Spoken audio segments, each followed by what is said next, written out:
नमस्कार प्रेक्षकांनो, तर आपण बघतोय तू ही रे माझा मितवाचा आजचा इंटरेस्टिंग असा एपिसोडला सुरुवातीला ईश्वरी लावण्याला विचारते की हे सगळं मी अर्णव सरांना जाऊन सांगू का. आणि मग लावण्य कशी बघते बघा ईश्वरीकडे. आणि मग त्याच्यानंतर लावण्य शॉक होऊन बघते. ईश्वरी म्हणते, एकदा का सर बिजलीसारखे कडाडले की मग तुमची ती पॅम ती एका मिनिटात सरांसमोर सगळं काही कबूल करून मोकळी होईल. सांगा, मी सांगू का सरांना, असं म्हणून लावण्याला परत विचारते. लावण्य दाबात पुढे येते ईश्वरीला बोलायला, पण म्हणते, हाऊ डेअर यू, धमकी देतेस तू मला, लावण्याला धमकी देतेस. तर लावण्य असं म्हटलं तर ईश्वरी म्हणते, धमकी नाही, पण तुम्ही किती मोठा गुन्हा केलायत ना याचा फक्त अंदाजा देते मी तुम्हाला. सरांच्या आईचं मशीन आहे ते किती चिडतील, ते किती रागावतील, ते काय काय करतील याचा फक्त एकदा विचार करून बघा लावण्य मॅडम. घाबरला तसं म्हणून लावण्याला विचारते ईश्वरी परत. आणि म्हणते, नाही मी असं काही करणार नाहीये, मी जाऊन अर्णव सरांना काहीही सांगणार नाहीये. कारण तुम्ही जरी तुमची लेवल सोडली असलीत ना तरी मी माझी लेवल सोडू शकत. आणि हे ऐकल्यानंतर लावण्या परत बोट उगारून बोलायला जाते, पण तिच्याकडे आता बोलायला काही शब्दच नाही आहेत. ईश्वरी परत म्हणते, आईची आठवण असल्यामुळे आईच्या बाबतीत किंवा त्या मशीनच्या बाबतीत अर्णव सर किती हळवे आहेत हे माहिती आहे मला. आणि आपल्या आईची शेवटची आठवण कुठलीही चढाओढ, कुठलीही लढाई, कुठलीही स्पर्धेच्याही पलीकडे असते हे तुम्हाला कळणार नाही, कधीच तुम्हाला कदाचित कळणार नाही असं म्हणते. आणि मग तिचा हात हातात घेते लावण्याचा ईश्वरी आणि म्हणते, एका गलतीसाठी एक बोट दुमडलंय मी तुमचं. जेव्हा दोन्ही हाताच्या मुठी झाकल्या जातील ना त्या दिवशी तुमच्या पापाचा घडा भरलाच म्हणून समजा, अशी इनडायरेक्टली वॉर्निंग दिली आहे ईश्वरीने लावण्याला. आणि लावण्या कशी बघतीये बघा ईश्वरीकडे, काही बोलूच शकत नाहीये.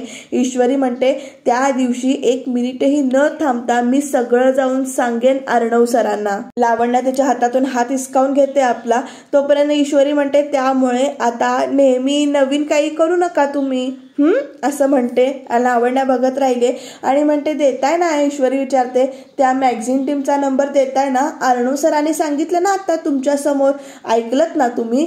आणि मग लगेच लावण्य असं हे करते. ईश्वरी म्हणते, द्या, नाहीतर आत्ताच दुसरं बोट सुद्धा दुमडायची वेळ येईल तुमच्यावरती. आणि ही इनडायरेक्टली धमकी ऐकून लावण्या इनफ असं म्हणते आणि मग तो नंबर सेंड करते आणि म्हणते, पाठवलाय.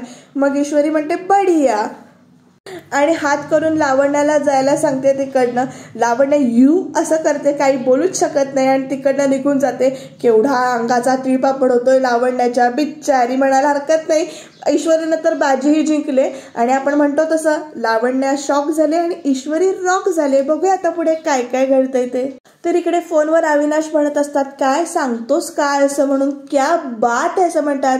सात्विका ताईचं मशीन, जुनं मशीन चक्क सुरू झालं. आणि हे ऐकून वल्लरीचा तिकडे चेहरा पडलाय. अविनाश म्हणतो, मला बघायचं होतं रे, मी खूप मिस केलं आणि करतोय सुद्धा. अरे नाही अजिबात नाही, हे बघ जे झालं ते झालं, ग्रेटच झालं. ओके, हो चालेल, हां ठीक आहे, तुम्ही एन्जॉय करा फंक्शन, असं म्हणून अविनाश फोन ठेवतो. तर आता वल्लरी त्याच्या जवळ येऊन उभी राहिले आणि मग अगं वल्लरी असं म्हणून वल्लरीला काहीतरी अविनाश सांगायला जातो. तोपर्यंत वल्लरी म्हणते, बास, काय सांगायचं होतं ते कळलं मला, उगाच तीस कौतुक करत बसता तुम्ही. पण वल्लरीनं असं म्हटल्यानंतर अविनाश म्हणतो, मी तुला काहीच सांगणार नव्हतो, दुसऱ्याच्या आनंदाची कधी तू पर्वा केली आहेस का असं विचारतो अविनाश. आणि म्हणतो, पण मला अर्णव आणि अंजलीच्या आनंदात आनंद आहे, त्यांच्या आईचं जुनं मशीन पुन्हा सुरू झालं असं म्हणून अविनाश पुढे सांगतात आणि हसतात स्वतःशीच. आणि म्हणतात, आणि ते कोणी केले माहितीये का तुला, ईश्वरीने केलंय असं म्हणून सांगतात इकडे वल्लरीला. आणि म्हणतात, ईश्वरी ग्रेट आहे. मग वल्लरी लगेच म्हणते, हो ती ग्रेटच आहे, तुमच्या अख्ख्या फॅमिलीने ईश्वरी फॅन क्लब तयार केलाय म्हणजे ती ग्रेटच आहे. ऐका ना, मी काय म्हणते, तिला ना छान अगदी पालखीत बसवा किंवा काय करा माहितीये का, मखरात बसवा आणि तिची पूजा करा, असं कुत्सितपणाने म्हणते. आणि पुढे बोलते, इतकी वर्ष मी तुमच्या घरात राहते पण माझ्यासाठी कधी कौतुकाचा शब्द नाही केला तुम्ही. तर लगेच अविनाश म्हणतो, आपलं लोकांनी कौतुक करावं असं जर का आपल्याला वाटत असेल ना तर आधी लोकांच्या मनात आपली जागा निर्माण करावी लागते. उगाच असं म्हणून त्याच्यानंतर मी सून आहे, मला मान द्या असं जप करून काहीही होत नाही असं अविनाश लगेच बोलतो. आणि वल्लरी तोंड फिरवते आपलं. तर अविनाश पुढे म्हणतो, कसंही वल्लरी, तुला एवढ्या वर्षात जे जमलं नाही ते ईश्वरीने आवडीने अगदी. तर लगेच वल्लरी म्हणते करणारच, ती करणारच, कारण तिला ना या घरात घुसायचंय. सगळ्यांची गोड गोड बोलून ते इंदोरी पोहे आणि पुरणपोळी करण्याचं कारण तुम्हाला कुणालाच लक्षात येत नाही. तिला ना या घरात यायचंय असं वल्लरी म्हणते आणि म्हणते सगळ्या घरावर आणि संपत्तीवर माझा आणि माझ्या आकाशचाच हक्क आहे, कळलं? तर अविनाश म्हणतो तू ज्यावर हक्क सांगतोस ते तुझं आणि तुझ्या मुलाचं काहीच नाहीये त्याच्यात. हे सगळं जे आहे ना हे अर्णवनी मेहनतीने त्याचा बिझनेस उभारलाय, कळलं का? आणि पुढे म्हणतो अविनाश आणि मला खात्री आहे की आपला आकाशही तसंच करेल. मग वल्लरी चिडून म्हणते करेलच, माझा आकाशही स्वबळावर काहीतरी करेलच, पण तुमच्या अर्णव आणि अंजलीसाठी मी दुसरं मूल होऊ दिलं नाही. त्यागाची परतफेड करायला नको का त्या त्यागाची अर्णवला? तर लगेच वल्लरी त्याला त्याग म्हणत नाही, त्याला म्हणतात सौ. तोपर्यंत वल्लरी ओरडून म्हणते बास हा, पुढे काही बोलायची गरज नाहीये. नाही, पुन्हा एकदा मी सांगते की माझ्या मार्गात आडवं यायचं नाही, कारण मग मी काय करू शकते माहितीये तुम्हाला? जर का त्यामुळे शांत बसायचं असं वल्लरीने अविनाशला इनडायरेक्टली धमकी दिली आणि कळलो असं म्हणून विचारते. अविनाश मात्र या गोष्टीवर काहीच बोलू शकत नाहीये. बघूया वल्लरी अजून काय काय करणार आहे. अविनाश तिकडनं निघून जातोय आणि वल्लरी म्हणते की त्या ईश्वरीला तर मी या घरात येऊच देणार नाही, म्हणून तिचं काय बंदोबस्त करायचा हे बघेनच असं आता ठरवलंय तिने. तर प्रेक्षकांनो बघा, इकडे अर्णव अजून सुद्धा त्या मशीनकडे एकटाच असं बघत बसलाय, आपल्याच विचारात आहे तो आणि इमोशनल आहे अजून सुद्धा तो तिथे बसून. आता आकाश येतोय त्याच्याशी बोलायला. तो म्हणतो दादा, अरे असे लाईट्स ऑफ करून का बसलायस तू, असं विचारतो अर्णवला. मग आकाश एकदा अर्णवकडे आणि त्या मशीनकडे बघतो आणि आपल्या मनात म्हणतो दादाची ही काही सेन्सिटिव्ह बाजू आहे ती पहिल्यांदाच बघतोय मी. आज सकाळपासूनच तो खूप इमोशनल झालाय आणि मग म्हणतो स्वतःहूनच दादा आज निघायचं का, पाडवा आहे आज, सगळे घरी वाट बघतायत आपली जेवायला, असं म्हणून विचारतो आकाश अर्णवला. तर अर्णव म्हणतो आय नो, पण मला काम आहे थोडं, तू हो पुढे, असं म्हणून आकाशला सांगतो अर्णव. आणि आकाश ओके म्हणतो, पण अर्णवला त्याच विचारात आणि मशीनकडे बघून अर्णव आकाशला सुद्धा पाय निघत नाहीये. तो परत विचारतो दादा आर यू ओके, हवं तर मी थांबतो तुझ्यासोबत. तर अर्णव म्हणतो नाही आय एम ओके, तू हो पुढे, असं म्हणून सांगतो. तर आकाश मग ठीक आहे ओके मी निघतो असं म्हणतो, बाय म्हणून आकाश तिकडनं निघून जातो. तर अर्णव त्या मशीनकडे बघत उभा आहे, म्हणजे बघत तिथे बसलाय आणि मग तो हळूहळू त्याच इमोशनमध्ये त्या मशीनजवळ येऊन उभा राहतो. त्या मशीनवरून परत एकदा प्रेमाने हात फिरवतो, छान असं, म्हणजे असं इमोशनलच झालाय तो खूप अजून सुद्धा. आणि मग त्याला आठवतं की ईश्वरीनं कसं सांगितलं होतं की ही बंद मशीन पूजेला ठेवण्यापेक्षा ती मशीन मी तुमचं न ऐकायचं ठरवलं होतं. कालपासून थोडी थोडी कोशिश केली आणि मग झालं सुरू हे मशीन, तुमच्या आईचं बंद पडलेलं मशीन. मी फार काही नाही केलेलं, आईचा आशीर्वाद म्हणून सुरू झाली ही मशीन. या मशीनवर कपडे शिवताना त्यांनी तुम्हाला मारलेले हाका आठवतील तुम्हाला, हे सगळं बोलणं आठवतंय अर्णवला. त्यांनी तुमच्यासाठी शिवलेले तुम्हाला कपडे आठवतील. हे मशीन पुन्हा सुरू झालेलं बघून त्या जिथे कुठे असतील तर तिथे त्या खुश असतील.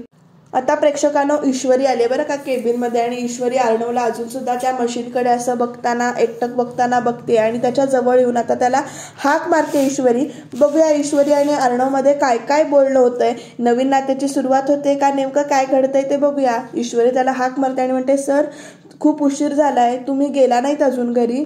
अर्णव काहीच रिॲक्ट करत नाही. मग ईश्वरी आता त्याच्या जवळ येते आणि म्हणते सर मॅगझिनचा इंटरव्ह्यू छान झाला, तुम्ही खूप छान उत्तरं दिलीत त्यांना. आणि मग अर्णव तिला एकदम विचारतो का रिपेअर केलीस तू ही मशीन, काय गरज होती तुला हे सुरू करायचे, असं अर्णव विचारतो. आता ईश्वरीला कळत नाहीये की काय बोलावं, काही कारणच नव्हतं असं अर्णव म्हणतो. मग ईश्वरी म्हणते प्रत्येक वेळी काही कारणच असेल असं नाहीये ना सर, हे मशीन सुरू व्हावं असं मला आतून वाटत होतं म्हणून केलंय मी हे, असं ईश्वरी अर्णवला सांगते. आणि म्हणते हे मशीन तुमच्या आईचं आहे हे कळलं म्हणून केलं मी हे मशीन सुरू. अर्णव ईश्वरीकडे बघतोय आणि ईश्वरी म्हणजे अर्णवकडे बघतेय आणि एकदम अर्णव म्हणतो तुझी सॅलरी वाढवतो 10,000 असं म्हणून सांगतो. ईश्वरी म्हणते 10,000 सर प्लीज नको. अहो हे सगळं मी पैशांसाठी नाही केलेलं. आईची आठवण ही एक अशी भावना आहे ज्याची किंमत पैशात नाही करता येत. या भावनेचा अपमान आहे तो, असं सांगते ईश्वरी अर्णवला. आणि अर्णव तिच्याकडे बघतच राहिला आणि त्याला सुद्धा हे म्हणणं पटतंय तिचं. आणि तो म्हणतो, सी हे बघ, मला तुझा इन्सल्ट करायचा नव्हता सॅलरी वाढवून. तर ईश्वरी म्हणते, सर तुम्ही माझे मनापासून आभार मानलेत, मला थँक्स म्हटलं, हे खूप झालं माझ्यासाठी.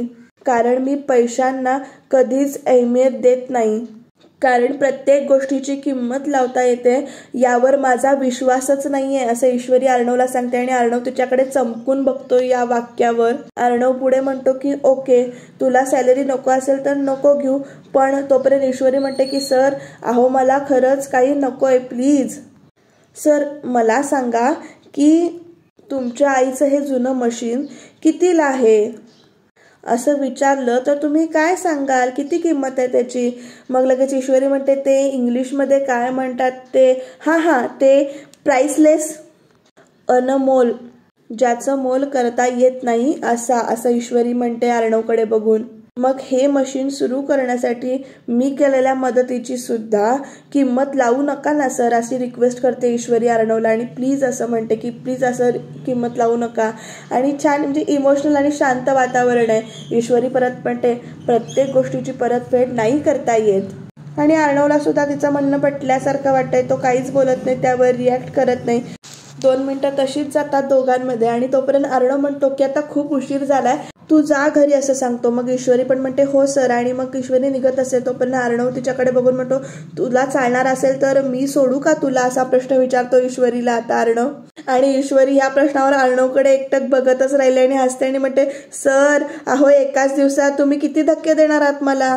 मग अर्णव विचारतो म्हणजे. मग ईश्वरी म्हणते, मला आदतच नाहीये तुम्ही माझं अशी असं छान म्हणजे दिल का दौरा पडेल मला, असं म्हणते, हे असं तुम्ही वागत राहिलात तर.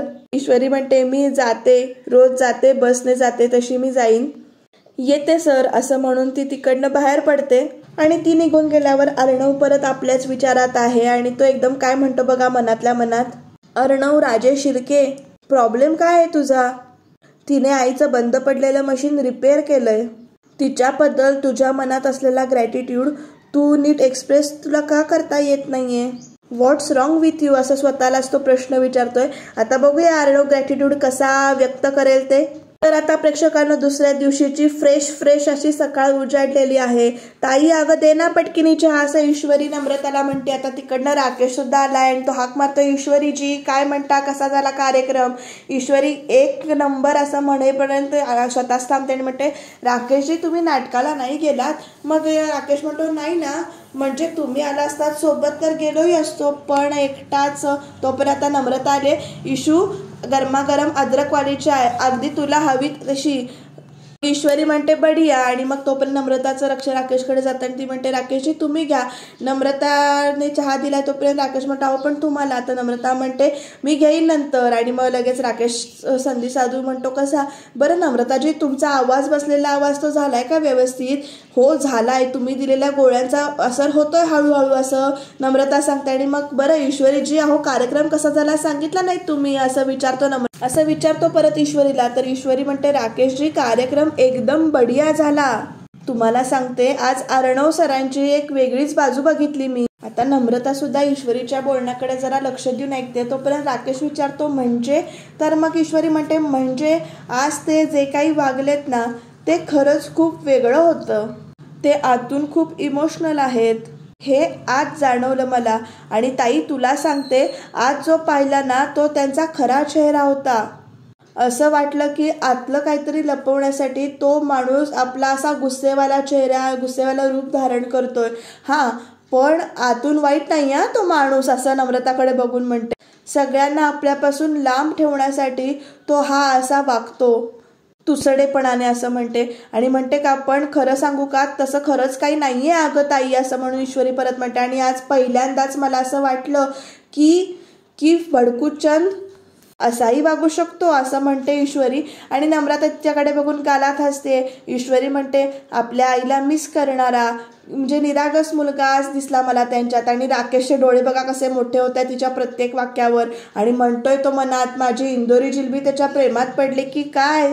ईश्वरी परत म्हणते, ताई आज माणूस म्हणून ना त्यांची मला खूप दया आली अगं. म्हणजे असं वाटलं की खूप जुनं दुःख त्यांनी आज कुठेतरी झाकून ठेवलंय. ताई खरं सांगू, आज पहिली बार असं वाटलं की ऍक्सिडेंटचा दोष मी उगाच त्यांना दिला असं म्हणते. आणि राकेशचे डोळे बघा कसे परत मोठे झाले. आणि तो प्रेक्षकांना काय करतोय बघा, त्याच्या हातात जो काही चहाचा कप दिलेला आहे तो असा घट्ट धरतोय. ईश्वरी परत म्हणते, खूप मोठा आरोप केला ग मी त्यांच्यावर. त्यांना किती वाईट वाटलं असेल, किती दुखावले गेले असतील ते आतून. हे सगळं ईश्वरी बोलतेय. नम्रता लगेच म्हणते, अगं एका दिवसात एवढा मोठा बदल. मग ईश्वरी म्हणते, नाही तो आहे खडूसच, पण आज जरा पहिल्यांदा मला ना तो भडकूचंद मला आवडला असं डायरेक्ट कबूल करते. आणि राकेश त्याचं हे वाक्य ऐकून तो कप जोरात असा धरतो हातामध्ये आणि तो कप त्याच्या हातातून फुटतो, म्हणजे तडकवतो तो मुद्दामून तो कप. आणि त्या कपचा आवाज ऐकल्यानंतर ईश्वरी आणि नम्रता दोघी जणी त्याच्याकडे बघतात. अहो अहो असं म्हणतात आणि त्या दोघी शॉक झाल्यात त्या कपाकडे आणि राकेशकडे बघून. तर राकेश म्हणतो, कप कसा काय फुटला अचानक, सॉरी हा ते. तर नम्रता म्हणते, सॉरी हा ते असू दे ते मी पुसते असं म्हणून. आणि ईश्वरीचं लक्ष जातं तर राकेशला लागलंय. अहो राकेश तुमच्या हाताला लागलंय. तर राकेश म्हणतात की ठीक आहे, मी औषध आहे माझ्याकडे मी लावतो, सॉरी असं म्हणतो. आणि तो तिकडनं निघून जातो बरं का. आता ईश्वरीला आणि नम्रताला कळत नाही की काय झालं यांना. तर दोघी जणी म्हणतात, काय माहिती काय झालं, असं दोघींचं बोलणं चालू आहे. राकेशच्या अशा वागण्यामुळे ईश्वरी मात्र गोंधळले. तर प्रेक्षकांना उद्याच्या भागामध्ये सोन्याचे गंगन तुम्ही हिला देताय असं म्हणून वल्लरी आजीला विचारते. आणि ज्या गोष्टींवर माझा हक्क आहे ते तुम्ही दुसऱ्याला असं वाटत सुटलं असं काहीतरी बोलणं चालू आहे.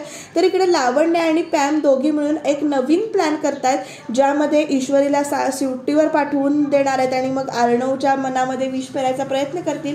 बघूया आता नेमकं काय काय घडणार आहे ते. ईश्वरी जाईल का सुट्टीवर, ते सुद्धा पेड लिव्हवर. इंटरेस्टिंग मोडवर सिरियल आलेली आहे, त्यामुळे तुम्ही चॅनलला सबस्क्राईब करायला विसरू नका आणि रिव्ह्यू शेवटपर्यंत बघा. बघत राहा तू ही रे माझा